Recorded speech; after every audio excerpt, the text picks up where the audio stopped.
ain't gotta get naked for no tennis bracelet, but I need 20 bands for a fucking anklet.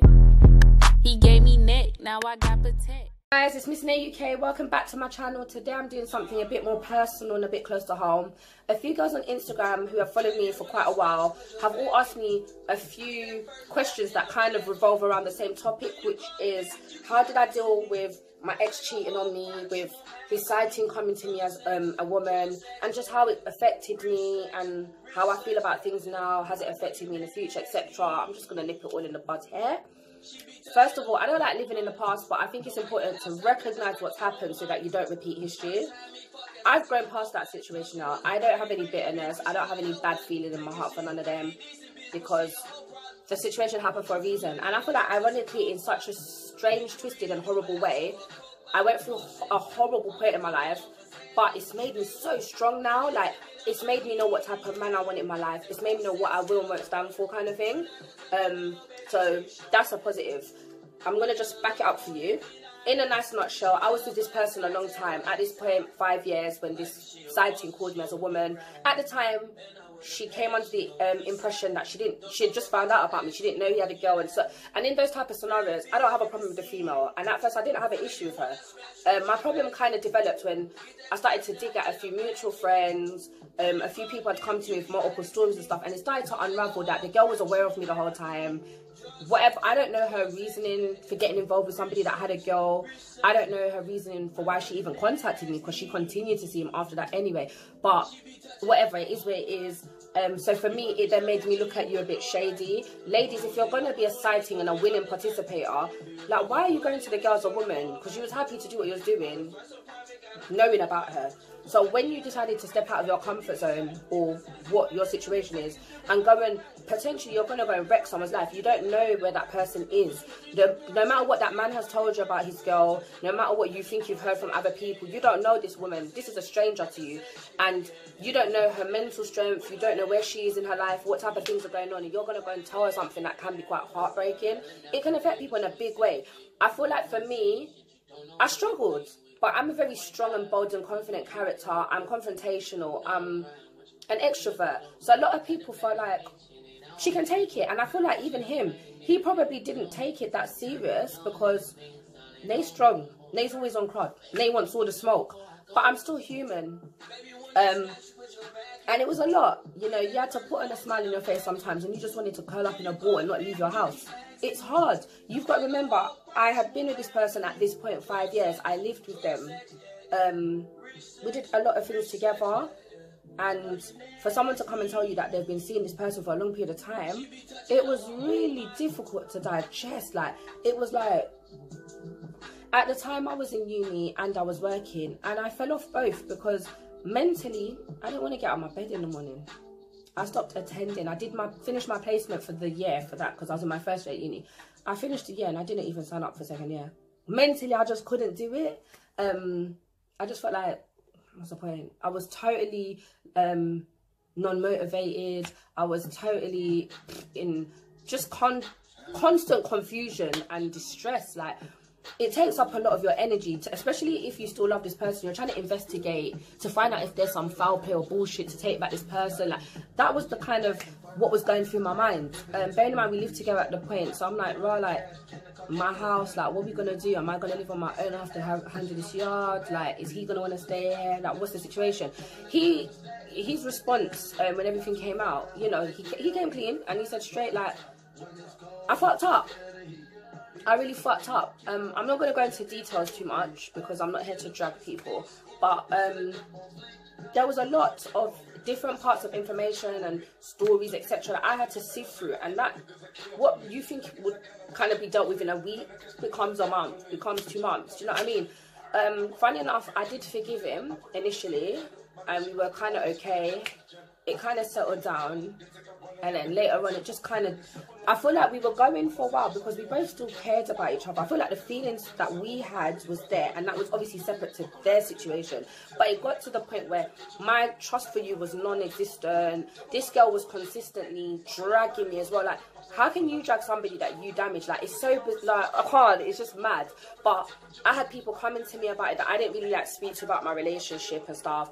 Mutual friends, because we were from the same area, as well, like mutual friends, stuff like that started coming up, and it just really started to bother me because it's something I didn't see coming. I didn't prepare for. You never prepare for it. And this girl as well, like, you know, whatever you thought of me or whatever you believed about me was third-hand information. You didn't know me directly. You didn't know what type of person I was.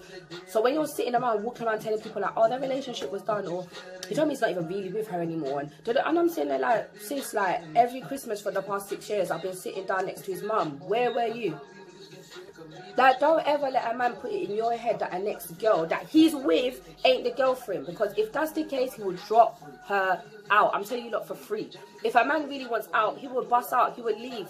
I'm telling you from now, any man that's telling you, oh, I can't just go, I can't go, that's because he's still, there's feelings, there's something holding him there. No one is held against the rule. I didn't make him sign a contract like, heart on the dotted line, you're mine, you can't go nowhere. We didn't have that situation. If he wanted to leave the door, do you know what I mean? But it was really messy, and at the time I didn't deal with it well. I was aggressive. The reality was I was angry. Like, I was constantly angry. I was walking around like a little fireball, popping off on people. Like, I was just constantly irritated. You go through this kind of self-comparison, and it sounds so silly because I'm a very secure person, but because of this cheating, it made you then question, like, wow, like, was my thing not done for you? Like, was I not patterned? Which, obviously, looking at it now is not even a question. But at the time, when you're going through it, you look at this girl. I'm not going to say to you if she was an Instagram bitch with 5,000 likes, a nice car and house, it would have made it better. I still would have felt shit.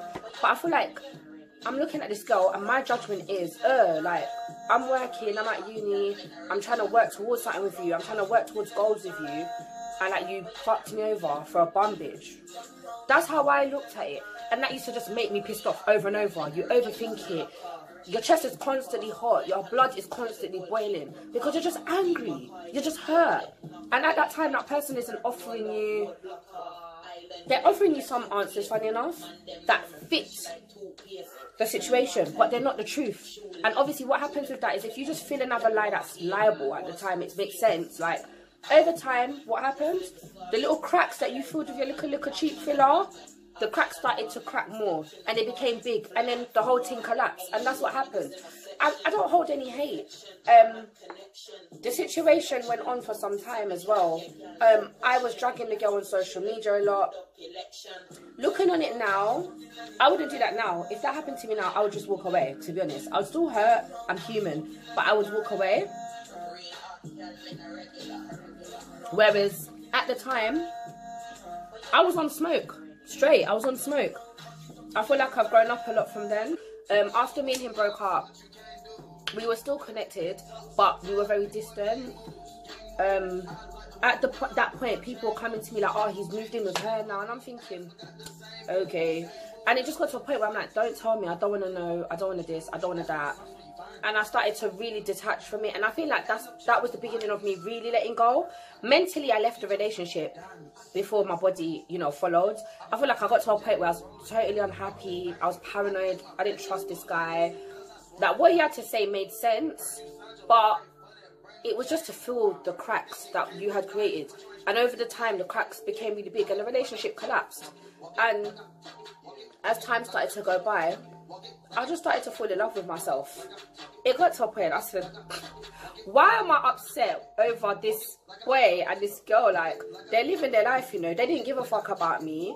They didn't give a fuck how they affected me. They didn't give a fuck how I was. Why the fuck would I care? And that's where it got to.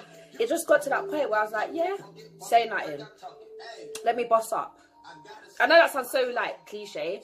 And when I say boss up, I don't mean, oh, let me be out here, live it. Like, it got to the point where I was just like, I'm a bad bitch, and I deserve someone bad, you understand? I need someone that's gonna fit my flag. And I started to get, you have to big head yourself, because then you start to look at yourself better. You look at yourself like, yeah, I'm that girl. And that's what happened. I realized, like, yo, I'm too cute for this stress, you know. I've got a head full of hair, and I'm gonna be backing and forth with a girl about a man that she ain't got no edges. Am I mad? That's how I started to look at things. I'm like, this boy, like, I'm hearing you're sorry, but it's going in one ear and out the other, because at that point, your behaviour doesn't solidify you're sorry. Your words, the mouth is saying sorry, your mouth is explaining things, your mouth is saying things, but your behaviour isn't slotting. Because if you were really sorry and I felt you're sorry, I would have felt a change. I would have felt better. I would have started to feel myself relaxing. You didn't make a mistake. It was what you wanted to do. It's your choice, and that's fine with me. Just be 100 about it. And I feel like that's where it is. It got to a point where I didn't trust shit you say. I didn't trust shit she had to say. Two of you are lies together. Go be together. Because at the end of the day, I can promise you, you lot ain't going to trust each other now. Because she knows what you did to me. And you know she accepted what you was doing to me. So there's going to always be tension. I don't want the stress. Keep it over there. And that's what it got to. You got to understand your worth. I got to a big-headed point. I was like, girl, you are that girl. Have you seen your DMs? Even when I was with him, I was so loyal, like I totally overlooked anybody that showed any love. Like, at that point, I'm like, what? I'm single now. I can entertain who I want. And that's exactly what I did, entertained. Started talking to new people, and it's not necessarily to sleep with new man, date new man. It just sometimes got to a point you needed to just have conversations with males, like flirt, laugh. Do you know what I mean? And then when the time was right, I started to step out and date. And honestly, I've not looked back since. I don't hate neither of them. I feel like I needed that. It sounds so horrible. It sounds absolutely insane. But I needed that. I needed that. I needed that relaxation. I needed that wake up call. I was so naive at that point, being so young and in love and being with the same person and loyal to the same person. It just got to a point where I wasn't happy.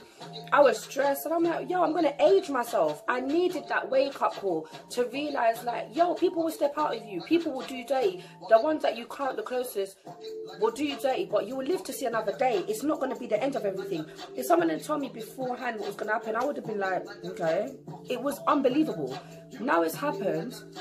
I've grown a lot. I'm not mad. I wouldn't handle it nowhere near the same. If I had a guy now and he steps and did a mad thing, that way, straight away, that would have been it. That's it for me. Why am I gonna fight for somebody that wouldn't fight for me? Why would I fight for somebody that won't put me first? Why would I fight for my spot? That should be the only spot available. Why is there other spots available? Like, I got to that point, like, laters, adios. When body pain strikes.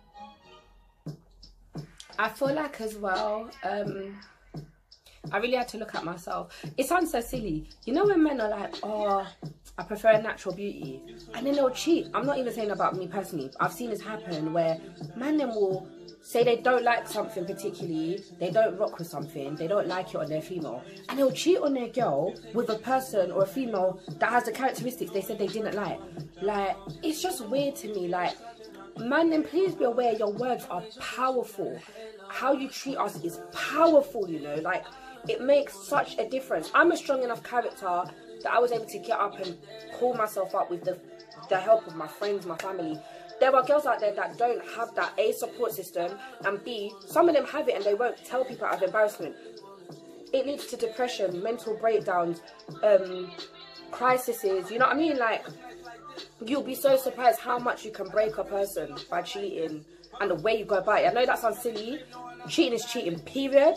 But the depth some of you go to cheat, the way you go about it sometimes is so dark. Like, you need to be aware of what you're doing and how it affects the other person. I'm thankful that, looking at it now, it's just it's a chapter of my book, but it's not my story. Do you know, like that? And I want to let anyone know that's going through it, it's only temporary.